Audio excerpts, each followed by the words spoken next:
It is an honor to present Brad Lawrence as our commencement speaker. Brad is a proud East Liverpool High School graduate of the ELHS class of 1990. After graduation, he attended Carnegie Mellon University, earning a bachelor's in mechanical engineering, and continued on in engineering graduate schools at the University of Pittsburgh and North Carolina State University, culminating in his Ph.D. in Biomechanical Engineering. In parallel to his academic career, Brad started his professional career at IBM as a user experience UX researcher, followed by various UX roles at Dell before transitioning to the field of product management. He now works at Advanced Micro Devices, AMD. Here he plans the product portfolio of the next generation and next generation of computer chips and CPUs that will help define the future of IT and advanced programs and cutting-edge technologies such as artificial intelligence, machine learning, genomics, virtual and augmented reality, and datafication as smart devices continue to proliferate. Brad is the son of Joe Lawrence, who taught elementary school at North Elementary for over 30 years. Sharing his mother's passion for education, Brad has received an invitation from the University of Texas to join their adjunct faculty staff and plans to begin teaching in the fall.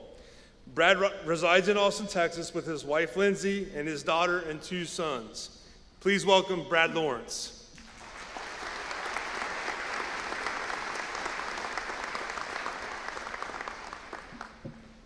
Hey everyone. First I want to thank the Board of Education, the school administrators, the faculty here behind me today. It's been quite the honor to take this trip and quite the honor to be in front of the Potter graduating class. Thank you to the parents, the grandparents, the siblings, the other friends and family that have supported these seniors in getting this far. Now let's just say that I should have been on this stage 33 years ago. I should have been a co-valedictorian. I'm not bitter. I'm not. I promise I'm not. The 2 dethroning Bs I received were from a married couple that I am sure went out of their way to conspire against me. My geometry teacher, Mrs. Rosemary Moore, the devious, malicious, Machiavellian calculus and physics teacher, Mr. Jim Moore. 2 brilliant mathematical minds that connivingly combined their intellect to destroy my dreams of speaking from this podium. Well, I get the last laugh. I'm here. On a side note, speaking of valedictorians, it is serendipitous that I get to speak in front of our 2023 valedictorians today. My mom, Jill Lawrence, was a teacher at North Elementary School for over 30 years. She loved her students, and her students loved her. Sorry to disappoint other former students of hers that may be present here today or watching on a stream, but her favorite student was Frankie Williams.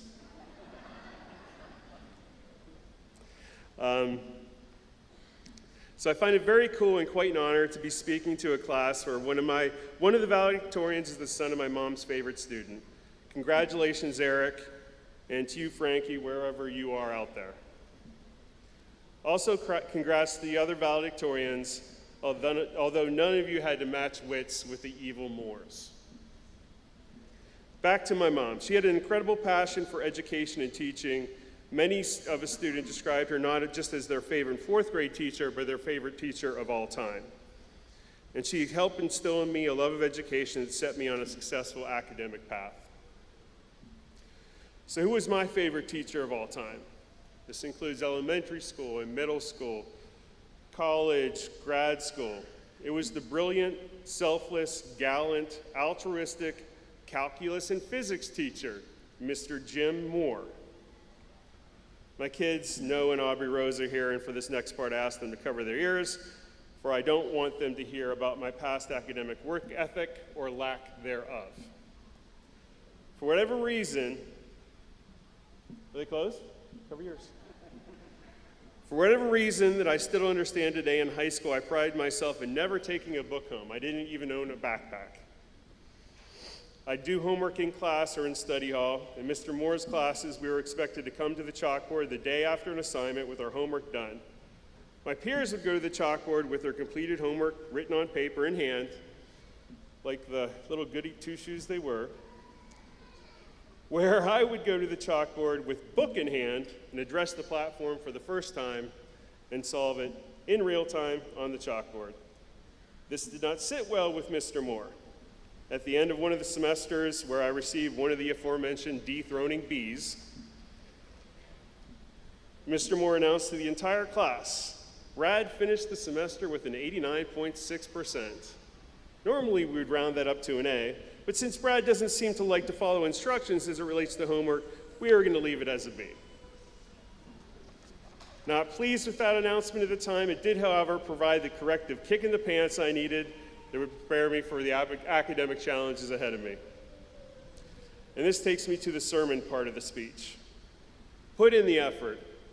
Don't cut corners or take shortcuts. At a bare minimum, complete the work or task expected of you. Then, do more. And that doesn't necessarily mean going the extra mile, which oftentimes can be too daunting or formidable. Just go the extra foot, or even just an extra inch. It's always easy to find that extra inch. In any job, if a colleague or customer or boss asks you a question to do a task, if possible, be more helpful and provide an answer that you think will provide a better result.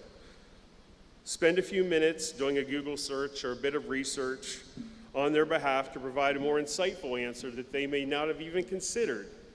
This doesn't require going the extra mile. It's just an extra inch. And it'll pay off dividends. Do this regularly. Make it a habit. Helping people make you feel good. And it'll pay off dividends. You're going to be thought of as the go-to person, an invaluable employee or colleague, the one that no one will complain about when promotions or accolades come your way. Instead of complaints, you'll hear compliments and how well-deserved you are of the accolades that come your way. Then extend this philosophy to your community. Give back, whether it means here in East Liverpool helping with revitalization efforts or volunteering elsewhere, depending upon where you land. Go the extra inch. Do this frequently. Many extra inches equal that extra mile. Do this and success will find you. Don't go it alone. Your network will grow as you put in the extra effort. You will find other go-to people along the way with different skill sets, different perspectives. Collect the good people. Collect your people. You're probably sitting next to some of them right now. Their skills in particular areas might absolutely dwarf yours. But if they are of a similar supportive mindset, they will help you advance your skills and potential dramatically through teaching you what worked for them and what didn't. In a letter to Robert Hooke in 1675, Isaac Newton wrote, "If I have seen further, it is by standing on the shoulders of giants." Stand on others' shoulders. I mean, not literally. My wife Lindsay has many strengths and I'm often standing on her shoulders, but not literally. You see us in the hallway together afterwards, you'll understand why. I'm literally 6'5", 240 pounds. She's literally 5'1", 100 pounds. I get on her shoulders, crushed. So figuratively stand on others' shoulders. Likewise, where you are strong, let others stand on your shoulders. Persevere. You'll experience challenging times. Push through them. When I played basketball here, we suffered many losses. We seniors, Ray Hicks, Roger Fitzsimmons, Nick Rome, Randy Hefner, and I experienced 13 losses in that regular season. You know how many wins that is? 7. I believe Randy is here and he can attest to the fact that it was a tough year. I believe he is here because his daughter Morgan is one of the graduates. Congratulations, Morgan, by the way. But we shook off the losses, strung a couple of playoff wins together, and became the first team since, my friend said 1968, but as I look at that banner up there, it's actually 1947, and that sounds better.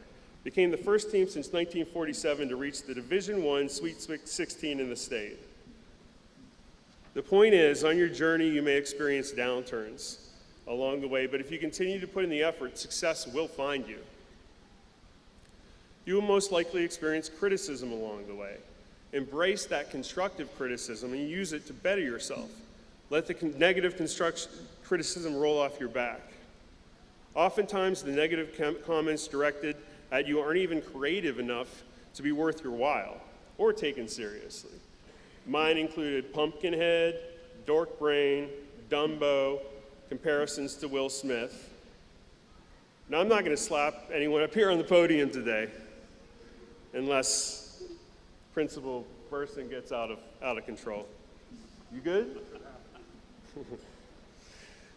No, not that type of comparison to Will Smith. Will and I both have those big ears that stick way out the side of our heads. So ignore the negative criticism. It's not worth your time. Be patient. There will be lows, but the highs will come as well. My favorite line of scripture is from Isaiah. But they that wait upon the Lord shall renew their strength. They shall mount up with wings as eagles. Patience is indeed a virtue. Be patient and success will find you. Speaking of patience, I know you seniors are waiting for me to stop talking. And to that end, leading up to today, I received two similar pieces of advice from two great public speakers. My Potter cousin and retired Admiral of the United States Navy, Dan Cooper, said, to write and reduce the length of your speech. Pithy is better than lengthy. Last year's commencement speaker, Sean Holt, put it even in more realistic terms. Brad, keep it short and sweet. You're the only thing standing between the graduation and their celebrations and parties. I hope with these big ears I haven't talked yours off. I'm close to closing this out. Being a graduate of NC State, as one of my three schools, I'd be remiss if I didn't throw in some quotes from the late, great basketball coach, Jim Valvano. And I think these quotes are pertinent for today. In his speech at the ESPYs in 1993, battling the late stages of cancer, after giving a shout out to one of East Liverpool's favorite sons, Lou Holtz, Jimmy V said, "To me, there are three things we should do every day. Number one is laugh. You should laugh every day. Number two is think. You should spend some time in thought. And number three is you should have your emotions moved to tears. Could be happiness or joy, but think about it. If you laugh, you think, you cry, that's a full day. That's a heck of a day."